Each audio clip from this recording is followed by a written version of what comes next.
Selamat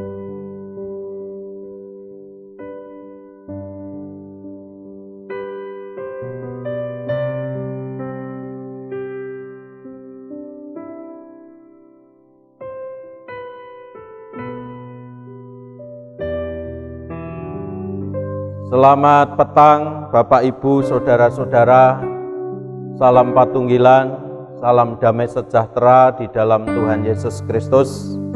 Bapak Ibu Saudara dan anak-anak kembali berjumpa di dalam tayangan online, yaitu panduan ibadah untuk rumah tangga yang kita laksanakan di rumah tangga kita masing-masing. Biasanya kita melaksanakan secara bersama-sama dalam suasana ibadah KRW, tetapi kita masih dalam masa adaptasi, mempersiapkan segala sesuatunya. Karena itu pelaksanaan ibadah KRW masih kita laksanakan di keluarga kita masing-masing. Mari kita siapkan ibadah kita, hati kita mengambil saat teduh, datang kepada Tuhan, kita sowan kepada Tuhan. Kebaktian rumah tangga pada saat ini kami laksanakan di dalam nama Tuhan Allah Bapa, Pencipta langit dan bumi, dan di dalam Yesus Kristus, Penyelamat kehidupan kami. Salam kasih karunia dari Tuhan Allah Bapa, Yesus Kristus Sang Putra, dan Roh Kudus. Amin. Saudara-saudara, kita menyanyi dari nyanyian Kidung Jemaat 58, bait 1, Maha Kasih yang Ilahi.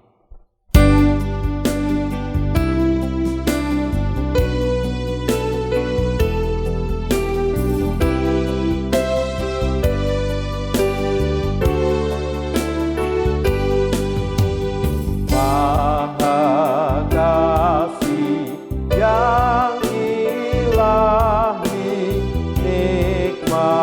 surga turunlah, mendiami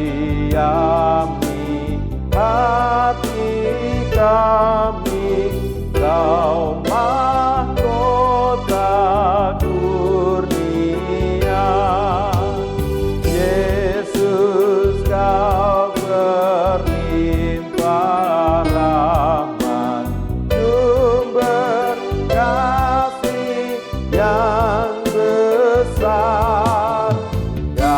Datanglah membawa selamat bagi kami yang gentar. Saudara-saudaraku yang dikasihi Tuhan, mari kita berdoa sebelum kita menerima kebenaran firman Tuhan. Kita satu hati di dalam doa. Petang hari ini kami kembali menghadap-Mu Tuhan, di dalam suasana ibadah bersama dengan anggota keluarga kami masing-masing. Kami menghadap Tuhan dengan penuh syukur karena Tuhan sendiri yang selalu menyertai memelihara kehidupan kami. Walaupun seringkali kami melupakan kebaikan Tuhan, tetapi Tuhan tetap mengasihi kami dengan apa adanya. Ampunilah kami Tuhan akan kurangnya kami mampu menghargai kebaikan-Mu, sehingga hidup kami merasa ini semua adalah keberhasilan, kecakapan, kehebatan, dan kemampuan kami. Kami melupakan Tuhan, sehingga kami menuruti jalan pikiran kami sendiri, merancang dengan keinginan-keinginan dan nafsu kami sendiri. Ampunilah kami ketika kami juga seringkali melupakan keberadaan sesama yang Tuhan tempatkan ada di sekeliling kami. Kiranya Tuhan sendiri yang memulihkan kami, sehingga kami dapat belajar dari Yesus Kristus, Tuhan dan Juru Selamat kami, untuk lebih mampu belajar mengasihi, karena di dalam Engkau kami mendapatkan kasih sejati, kasih yang dari surga, yang menyelamatkan kehidupan kami dari kebinasaan. Pada saat ini kami juga rindu disapa oleh firman-Mu, Sebab kami sadari kekuatan hidup kami bukan dari roti saja, tetapi juga dari firman Allah, yang menjadi kesaksian hidup orang percaya dalam rangkaian sejarah hidup manusia. Sebelum kami membacanya, kiranya Tuhan juga membuka pikiran dan batin kami, sehingga kami dapat menerima, mengerti, menghidupi, menghayati firman-Mu, dan memeliharanya dalam hidup kami sehari-hari. Bersabdalah ya Tuhan, kami hamba-Mu mendengarnya. Dalam nama Tuhan Yesus kami berdoa. Amin. Saudara-saudaraku yang dikasihi Tuhan, bacaan Alkitab sebagai bahan perenungan kita hari ini terdapat di dalam kitab Kejadian pasal 35. Kita baca ayat yang ke-16 sampai dengan ayat yang ke-22a. Kejadian pasal 35 ayat 16 sampai dengan ayat 22a. Begini firman Tuhan. Kelahiran Benyamin, Rahel mati. Sesudah itu berangkatlah mereka dari Betel. Ketika mereka tidak berapa jauh lagi dari Efrata, bersalinlah Rahel, dan bersalinnya itu sangat sukar. Sedang ia sangat sukar bersalin, berkatalah bidan kepadanya, janganlah takut, sekali ini pun anak laki-laki yang kau dapat. Dan ketika ia hendak mengembuskan nafas, sebab ia mati kemudian, diberikannya nama Ben-Oni kepada anak itu, tetapi ayahnya menamainya Benyamin. Demikianlah Rahel mati, lalu ia dikuburkan di sisi jalan ke Efrata, yaitu Betlehem. Yakub mendirikan tugu di atas kuburnya, itulah tugu kubur Rahel sampai sekarang. Sesudah itu berangkatlah Israel, lalu ia memasang kemahnya di seberang Migdal Eder. Ketika Israel diam di negeri ini, terjadilah bahwa Ruben sampai tidur dengan Bilha, bundek ayahnya, dan kedengaranlah hal itu kepada Israel. Demikian pembacaan firman Tuhan dari Kejadian pasal 35 ayat 16 sampai dengan ayat 22a. Saudara-saudara yang dikasihi Tuhan, pada hari Rabu tanggal 24 Juni tahun 2020, ya, bulan yang lalu, pendeta-pendeta se-GKJW diundang atau diajak untuk melaksanakan pertemuan di media sosial begitu, yang menggunakan aplikasi Zoom. Dalam meeting atau pertemuan itu dilaksanakan webinar atau seminar melalui aplikasi atau melalui komunikasi virtual gitu Bapak Ibu. Nah, tentu juga banyak yang mengikuti, kurang lebih sekitar 80 pendeta ikut di dalam seminar virtual dengan Zoom meeting itu. Dalam seminar itu temanya seputar kesehatan mental. Nah, Ibu Bapak, saudara-saudara yang dikasihi Tuhan, mengapa tema yang dipilih kok kesehatan mental? Karena pada waktu itu ya mungkin masih ya dalam situasi selepas bulan kesaksian pelayanan, dan DPK, Dewan Pembinaan Kesaksian, bersama tim pendamping menggagas seminar ini bagi para pendeta. Bapak Ibu, di tengah situasi keprihatinan bersama ini, tentu para pelayan-pelayan, pendeta-pendeta GKJW, ya, harapannya juga bisa memiliki kesehatan mental yang baik. Karena dengan kesehatan mental yang baik, harapannya para pelayan atau para pendeta juga dapat melaksanakan tugas pelayanannya dengan baik pula, atau dapat mampu melihat kenyataan itu secara positif, secara baik. Karena bagaimanapun rohaniwan, dalam hal ini pendeta, juga dikelilingi bukan hanya masalah sendiri, bukan hanya masalah keluarganya sendiri, tetapi juga persoalan-persoalan yang tumbuh, yang ada di jemaat itu. Juga kadang-kadang ya, pelayan, dalam hal ini pendeta, juga harus ikut ambil bagian dalam mendampingi persoalan orang lain, dalam hal ini warga jemaat. Karena itu DPK bersama Timping menggagas acara ini. Acara berjalan baik dan juga narasumbernya itu adalah seorang psikiater, ya, dokter yang juga punya spesifikasi dalam hal kejiwaan, salah seorang anggota atau warga jemaat GKJW.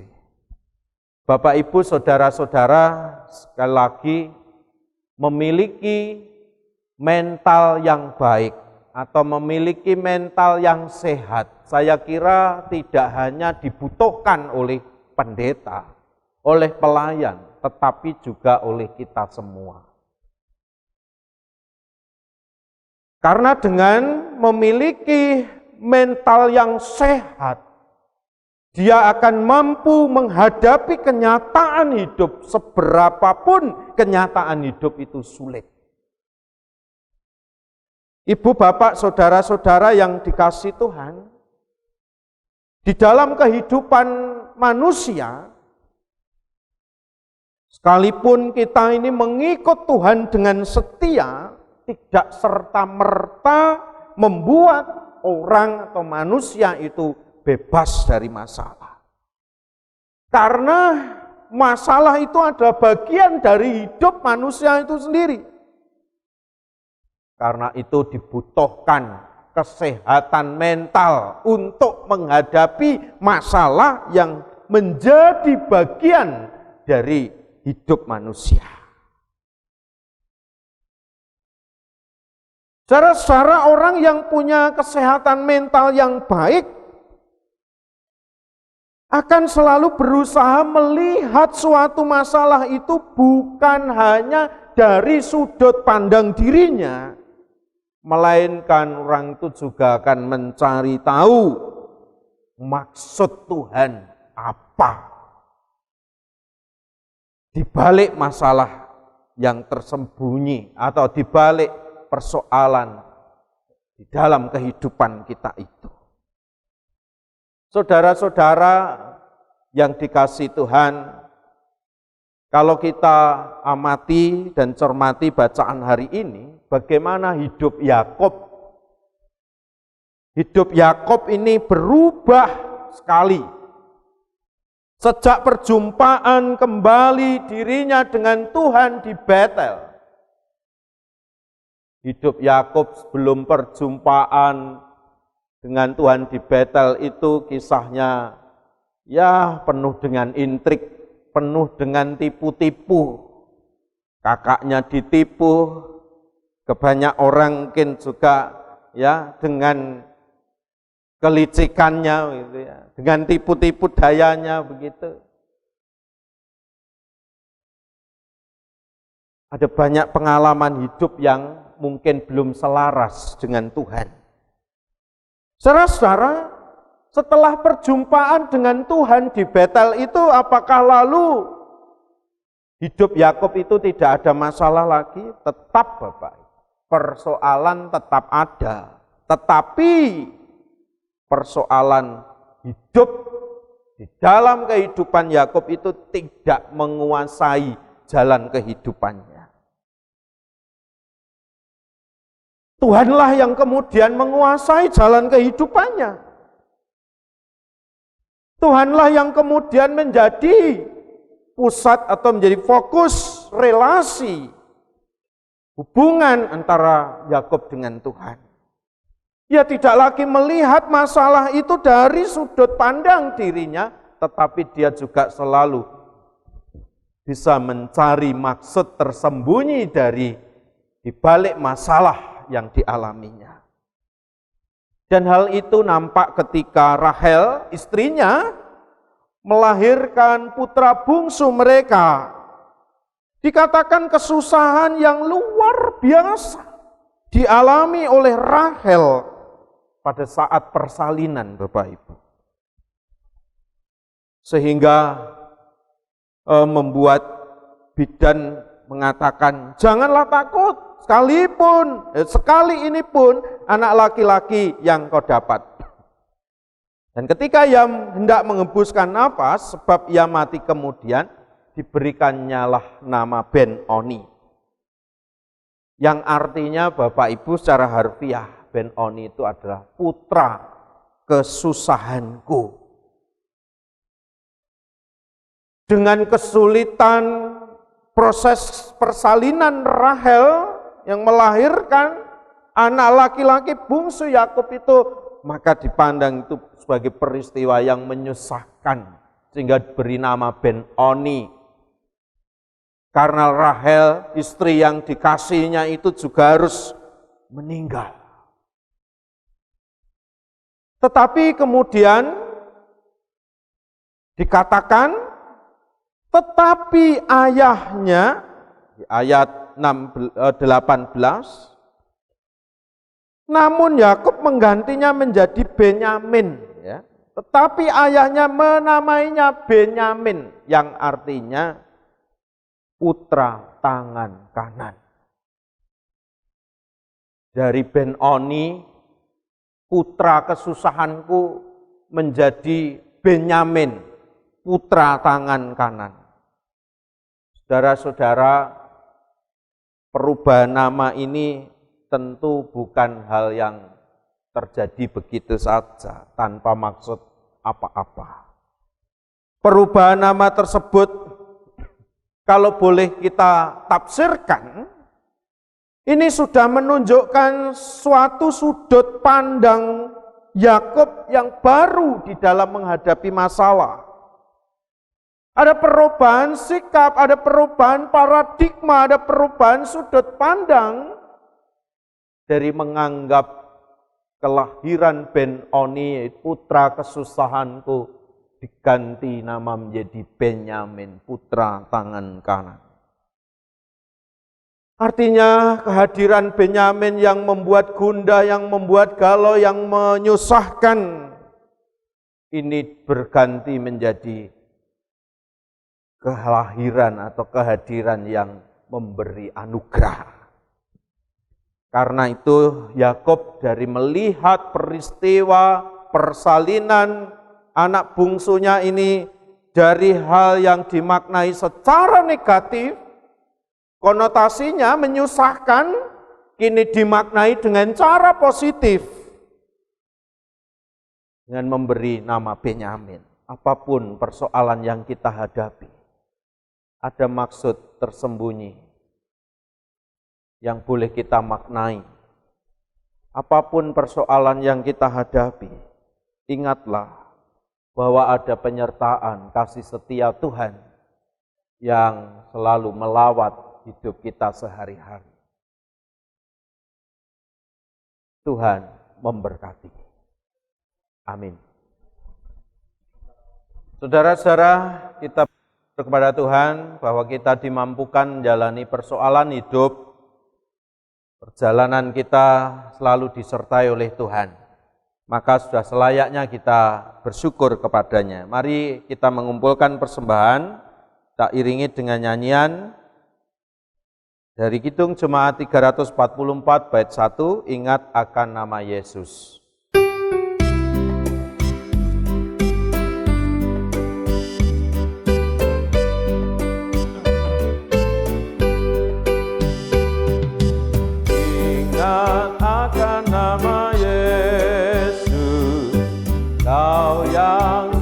Dan sedih, nama itu menghiburmu,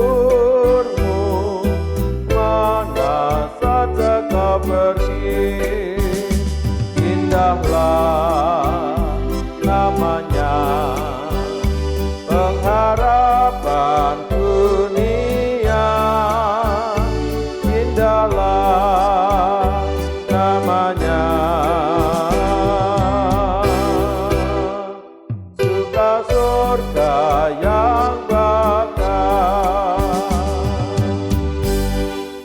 Mari saudara-saudara kita berdoa.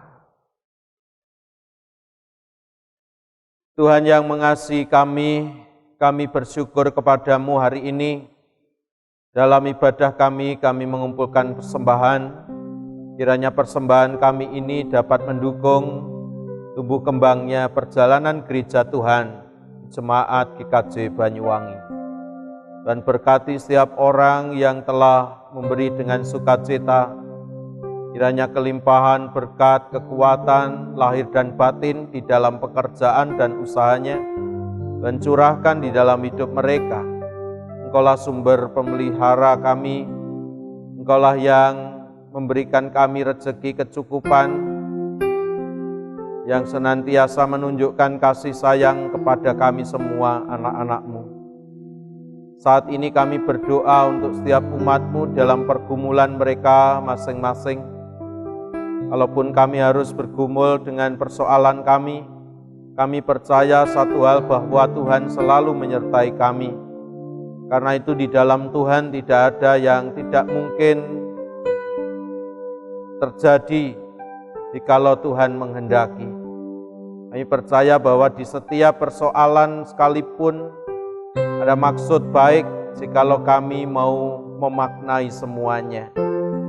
Termasuk dalam kehidupan di masa pandemi ini, kiranya kami juga boleh memaknai sesuatu yang baik di masa pandemi ini untuk kami semakin mendisiplinkan diri, semakin menjaga perilaku hidup bersih dan sehat, sehingga kami semua juga saling memberikan kenyamanan satu dengan yang lain.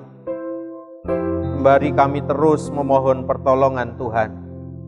Berdoa untuk gereja-gereja Tuhan yang sudah memulai peribadatan di gereja, khususnya ibadah minggu, dengan memasuki kehidupan dengan peranata yang baru, baik juga yang belum memulai, yang masih ibadah secara online.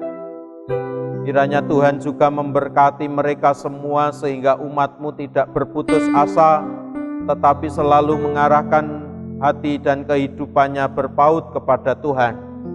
Berkatilah mereka yang sakit dengan kekuatan, yang sedang bergumul dengan kekuatan lahir dan batinnya, sehingga masalah-masalah yang datang dapat dihadapi dengan kekuatan hati bersama dengan Tuhan.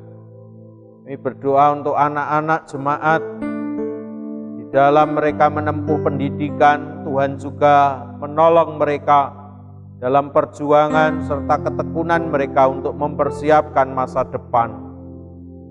Bersama Tuhan, Engkau merancang kebaikan, penuh damai sejahtera kepada setiap anak-Mu. Kami berdoa untuk bangsa dan negara kami, Tuhan. Tuhan lindungi bangsa ini, sehingga bangsa ini di tengah bencana non-alam ini juga tidak berdampak pada bencana sosial, karena ketamakan dan keegoisan orang per orang. Tapi kami semua dapat sehati sepikir membangun negeri ini dengan potensi dan kemampuan kami masing-masing sebagai anak-anak bangsa.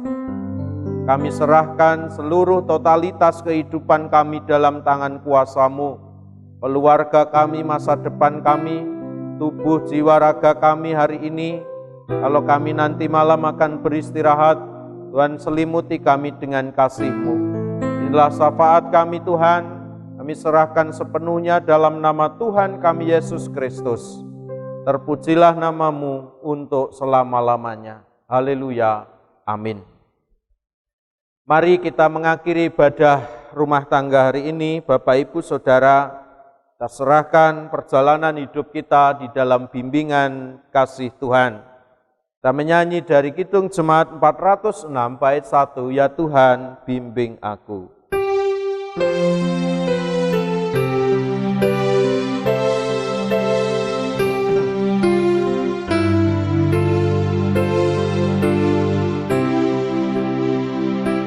Ya Tuhan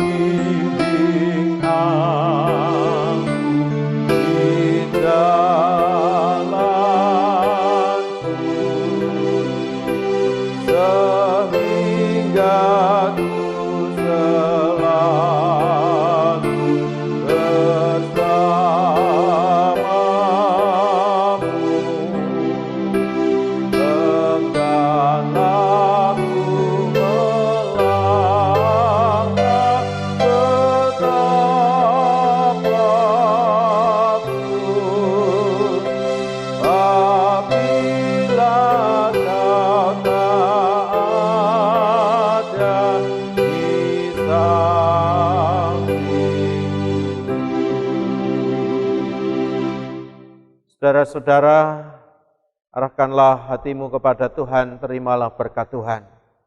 Kasih kemurahan Tuhan Allah Bapa mengalir dalam hidup saudara-saudara bersama keluarga. Damai Kristus menuntun langkah kehidupanmu untuk menemui kekuatan, keselamatan di dalam kehidupanmu. Roh Kudus memampukan saudara dengan hikmat, akal budi yang dicurahkan dalam hidupmu sehari-hari.